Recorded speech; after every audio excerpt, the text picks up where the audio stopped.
Bante Dira ini tokoh agama Buddha yang keren banget. Dia ngasih contoh nyata soal toleransi beragama yang layak diteladani. Dia memberikan pelayanan sosial lintas agama dan membantu mendirikan rumah ibadah pemeluk agama lain. Kebaikan Bante Dira ini diungkap Habib Jafar di salah satu episode podcast Login di Close the Door. Jadi Bante ini kenapa gue bilang baik? Karena dia keliling kemana-mana, memberikan pelayanan bahkan membangun musola, ucap Habib Jafar. Bante Dira juga pernah membantu membangun masjid di kampung halamannya sendiri di Pati, Jawa Tengah. Termasuk di kampung sendiri membantu, walaupun nggak seluruhnya, jawab Bante Dira. Toleransi dan kebaikan Bante Dira ini nampaknya sudah dia dapatkan dari rumahnya. Asal tahu aja ya, Bante Dira itu lahir dari seorang ayah yang muslim. Tapi ayahnya memberikan kebebasan yang luar biasa kepada Bante Dira dalam menentukan jalan hidupnya. Termasuk dalam menentukan agama yang akan dipilihnya.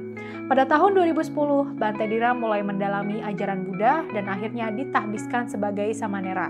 Beberapa tahun kemudian, di usia 20 tahun, dia menerima upah sampada atau penahbisan penuh di Thailand. Yang bikin dia makin spesial, Bante nggak pernah lupa akar dan ajaran dasar agamanya, cinta kasih, dan pelayanan. Dia aktif banget mempromosikan perdamaian di internal umat Buddha dan lintas agama. Salah satu program yang dia dukung adalah Kopi Toleransi.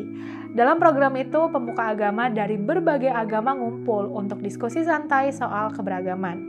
Bante juga sering ikut kegiatan sosial bareng komunitas lain, kayak membantu korban bencana atau berbagi makanan, apapun agama mereka.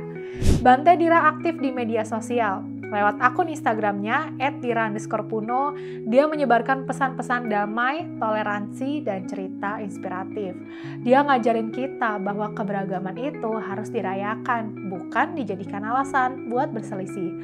Lewat postingannya, kita bisa lihat gimana dia berinteraksi dengan berbagai komunitas dan selalu membawa energi positif kemanapun dia pergi. Jadi, nggak heran deh kalau banyak yang terinspirasi sama Bante Dira. Dia bukan cuma sekedar pemuka agama, tapi juga role model buat generasi muda. Lewat cerita dan tindakannya, Bante ngajarin bahwa toleransi itu bukan cuma kata-kata, tapi juga harus diwujudkan lewat perbuatan. Dan dia membuktikan itu dengan membantu membangun musola, masjid, dan memberikan pelayanan lintas agama. Bante Dira jadi bukti nyata dunia bisa lebih baik kalau kita semua mau saling menghormati dan berbagi cinta kasih. Kami percaya di luar sana banyak tokoh agama seperti Bante Dira. Tokoh agama yang layak diteladani karena nggak pernah lelah menyebarkan semangat keberagaman dan perdamaian. Mungkin tokoh agama itu bergerak di akar rumput yang jauh dari exposure. Kita doakan semoga tokoh-tokoh agama ini selalu mendapat perlindungan Tuhan dan tetap konsisten di jalan cinta kasih. Sehingga energi positif itu selalu memancar dimanapun dan menulari sebanyak mungkin orang. Kalau kamu tahu dan kenal tokoh agama yang rekam jejaknya seperti Bante Dira tapi belum terekspos, tulis namanya di kolom komentar ya.